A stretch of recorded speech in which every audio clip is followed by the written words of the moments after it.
Alabama's WVUA News at 10. And good evening. We begin tonight with some Tuscaloosa City Council members saying that they have received multiple complaints from their constituents on speeding cars on the residential roadways. In tonight's Public Safety Committee meeting, council members and police discuss ways to slow down cars and end what some are calling a citywide public safety concern. WVUA's Travis Leader starts us off tonight. Our number one complaint for the council, for all 7 of us, is speeding in residential neighborhoods. And some council members hope to slow down the speeders by making them aware of how fast they are going. I really think that 75% of the speeding could be reduced if people would realize that they were the ones speeding. So you may soon see signs showing your actual speed in the neighborhoods, not just what the speed limit tells you to go. We're going to post this in areas of the neighborhoods that have a lot of speeding to give people a chance before we go out with our radar and the police to enforce it with tickets. But Councilwoman Allman wants to see a consistent police presence in some of these neighborhoods. Obviously, they can't be there 24 hours a day, 7 days a week, 365 days a year. Sometimes the speeding tends to pick back up again, and so often I will ask the police to return to the neighborhood some period later to reinforce the speed limit.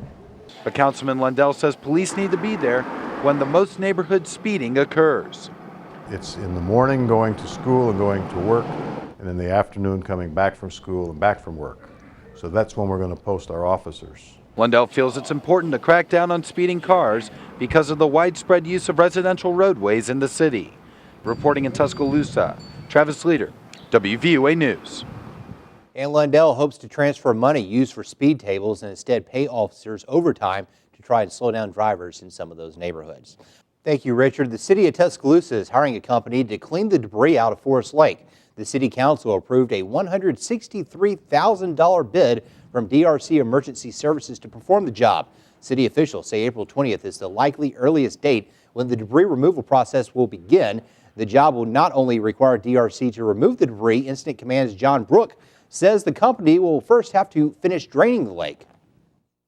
A lot of folks probably have seen the water level lower than what it is at this point, and probably it'll go up a little bit after the rain, but that is part of the project, is to lower the water. And Brooks says he is confident DRC Emergency Services will be able to finish the job before the imposed July 31st deadline. Well, signs of recovery continue to pop up all over West Alabama. Alberta City was one of the hardest hit areas in Tuscaloosa. Now they're building back and going green in the process. WVUA's Jennifer Edwards has her story. Saws buzzing, boards flying, and hammers hitting nails. As the area that was hardest hit, I think it also, of any other area in the city, I think it also gives a lot of hope and excitement to people who are now, ready to build back. The sweet sounds of progress in Alberta. Exactly what Councilman Kip Tyner and the Home Builders Association of Tuscaloosa want residents to hear. We as an organization wanted to move forward, step up and build a home. Kynard says the home is being built with the Tuscaloosa Forward vision by being energy efficient and affordable. We're doing closed cell foam on the roof deck as well as the walls. That makes it extremely energy efficient, cuts down on the air infiltration. We're using high energy efficient heat cool system. We're using tankless gas hot water heater. We're using low E-glass windows.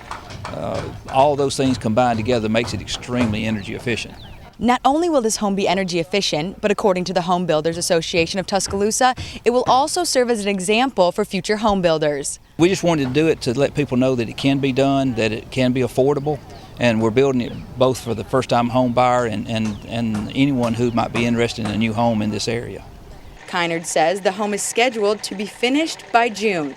In Tuscaloosa, Jennifer Edwards, WVUA News.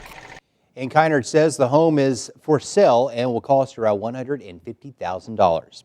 Well, as we draw closer to the 1-year mark of the April 27th tornado, memories from the experience may bring about strong emotions, and some people may not know how to handle them. But experts say these feelings are normal as people move through the grieving process. Marriage and family counselor Dick Hastings says people do not need to rush through the process. He says it's important to accept your feelings and to be prepared for them. I think feelings can't always be predicted, but if we anticipate that there might be some that we're going to have to work through, it would be important to be prepared for that. For counseling information in Alabama, you can call Project Rebound. The number there is 1-800-REBOUND or 1-800-639-7326. You can also reach Dick Hastings at EDU Care Incorporated. That number is 248-6000. Well, the city of Tuscaloosa is planning a community memorial for April 27th. The event at Coleman Coliseum will feature Tuscaloosa Mayor Walt Maddox, University of Alabama Interim President Judy Bonner, Tuscaloosa County Probate Judge Hardy McCullum, and Sheriff Ted Sexton.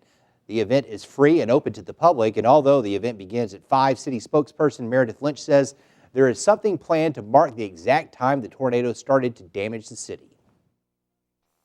At 5:13 p.m. we will be having a special moment of silence and a moment of reflection to remember the time that the tornado touched down in Tuscaloosa. The city also plans to honor families affected by the tornado as well as first responders. And WVUA will have special coverage all week leading up to the April 27th. It all begins Monday when we are live from the Rosedale community. Tuesday we will have special coverage from the Forest Lake neighborhood. Our coverage continues on Wednesday from Alberta City, and Thursday we're at Holt. It will all wrap up on Friday when we broadcast the city's memorial service live from Coleman Coliseum. We will have many special reports all week right here on WVUA. Well, on your Crime Watch tonight, Tuscaloosa County authorities are searching for answers in a murder investigation. Now, you may have the information that could lead to the suspect. The body of 50-year-old Greta Excel Johnson was found inside an abandoned mobile home on Sanders Ferry Road. According to Tuscaloosa Metro Homicide Captain Lloyd Baker, Johnson died as a result of blunt force trauma. Baker says the victim was last seen March 3rd and reported missing to Northport Police on March 9th. If you have any information about Johnson, call Tuscaloosa Metro Homicide. That number is 464-8691. And WVUA is covering the Alabama legislature. That's where lawmakers are considering making it harder for couples to get a divorce. The bill would allow couples to enter a so-called covenant marriage. Lawmakers say it would require counseling before marriage and before seeking a divorce. It would also limit the reasons for a couple how they can seek a divorce. The bill's sponsor says this is in response to the state's divorce rate, which is the nation's 4th highest. But officials with Alabama's Coalition Against Domestic Violence say the bill would provide a barrier for people to escape an abusive relationship. Well, you may have heard about the McDonald's hot coffee case, but do you really know what happened? This week, you have the chance to learn more about it. This Thursday, April 19th, you can see a free film screening of the documentary Hot Coffee that aired on HBO. It's at the UA School of Law starting at 1 p.m. There will be a panel with questions and answers, including the film director Susan Saladoff and other guests. The screening is sponsored by Prince Glover and Hayes and the Cochran firm. You can learn more about the Hot Coffee documentary on our website, WVUATV.com. Just go there and click on numbers and links. Well, with WVUA News at 10.